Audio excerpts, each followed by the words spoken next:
So I go to this writing group for people with mental health difficulties at the Shoebox, which is a place in Norwich that does underground tours of what the city used to be and a range of groups to help people's well-being. I thought I'd put this up here because not everyone in the group comes to all the sessions, so they might listen to bits of my story but miss other chunks. And that's just not on for them, really. Like, how are they going to live?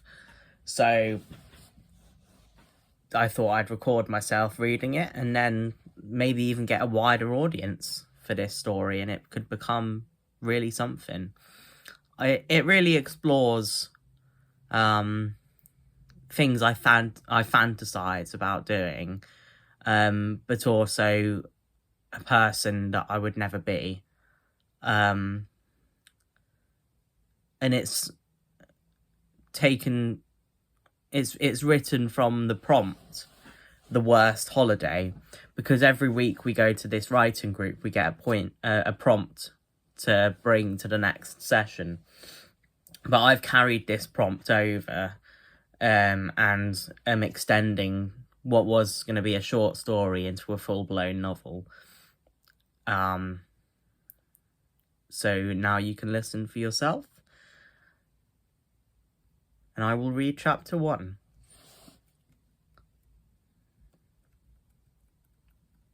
Here we go. My third poetry group isn't meeting again until September, I told my brother.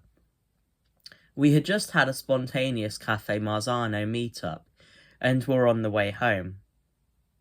Ah, they're taking the summer off, Simon realised. Maybe you should too.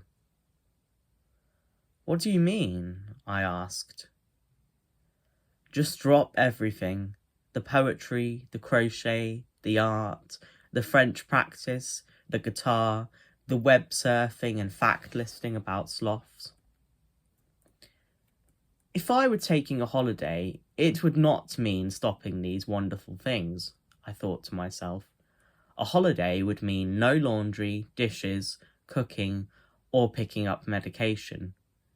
Certainly no unstructured socialisation, and even more certainly no exercising. Nothing that gets in the way of my hobbies. Oh no, I couldn't do that, I asserted. How would I enjoy myself? Do what other people our age do, my brother instructed. Get a job in Spoons and set up a Tinder profile to go on dates there after your post-shift gym session. Suggest a cigarette, then go in for the snog. First things first, only established couples go on dates in Spoons, I pointed out. The waitress in Trattoria Italia who complimented my mullet told us so. Secondly, I don't smoke. Start, demanded my brother. And that was her way of playing hard to get. She wanted to go on a Spoons date with you after her shift. We didn't say anything else for the rest of the drive home. When we got in, I worked on a poem and picture, ignoring a phone call from a friend that wants me to go see her. Then I defrosted a chickpea curry, took my lorazepam, clonidine and terbinafine, and went to sleep reading Stevie Smith into Dream Upon the Brim. Usually I wake up at 10 a.m. at the latest, but the next day my eyes didn't open until midday. I was being called by a number I didn't recognise. It was the manager of the Bell. Apparently I was late for my shift. I told them they must have the wrong number, which aggravated them. I told them I'd be right there after I'd done my daily dream journal. Are you fucking kidding me, Tyler? I heard, before telling them that's not my name and making them drop further F-bombs. I assured them I would do it on the bus, not making audible my shock at the weed all over my desk under the mirror showing my vermilion eyes.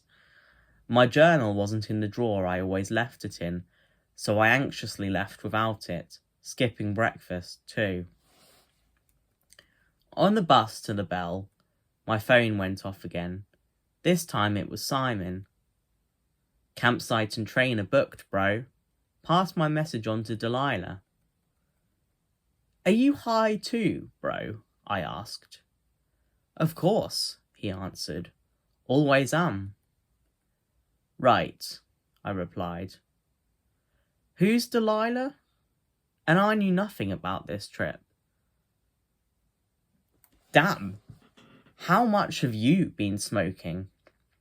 Delilah's your girlfriend, and we're going to climb Ben Nevis. I never agreed to this, and I don't have a girlfriend, I thought. But there was no point saying so. I better do better than I did as Terry in my gym session, I thought. So, yeah, that was the first chapter. In case you hadn't got the gist of that, my name is Terry, but in this story it's Tyler.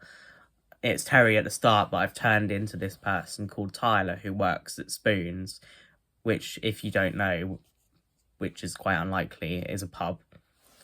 Quite a cheap pub. So, yeah, there's elements that are true in this, like the starting bit about me saying the creative writing group isn't meeting again until September, because I wrote this back in July. And